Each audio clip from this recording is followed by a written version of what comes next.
রাসূল সাল্লাল্লাহু আলাইহি সাল্লাম বলছেন, জান্নাত ও জাহান্নাম একদিন তাদের রবের কাছে তর্কে লিপ্ত হলো। সবাই ফুল ভিডিওটা মনোযোগ সহকারে শুনবেন। জাহান্নাম বলল, আমাকে অধিবাসী হিসেবে বড় বড় অহংকারী ও সত্যচারী প্রতাপশালীদের দেওয়া হয়েছে। জান্নাত বলল, আমার কি হলো যে কেবল দুর্বল, সাধারণ এবং অবহেলিত মানুষরাই আমার ভিতরে প্রবেশ করছে।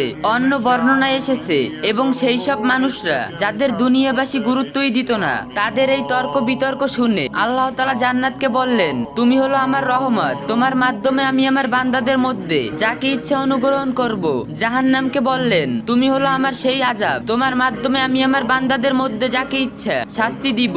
অথবা আল্লাহ ঘোষণা করলেন, তোমাদের উভয়কে পূর্ণ করা হবে, অর্থাৎ কেউ খালি থাকবে না। উভয় জগৎ কিভাবে পূর্ণ হবে, হাদিসের শেষ অংশে এক বিনয়কার বর্ণনা রয়েছে। জাহান্নামে পাপীদের নিক্ষেপ করার পরও সে চিৎকার করে বলতে থাকবে, আরো কি কেউ আছে? যতক্ষণ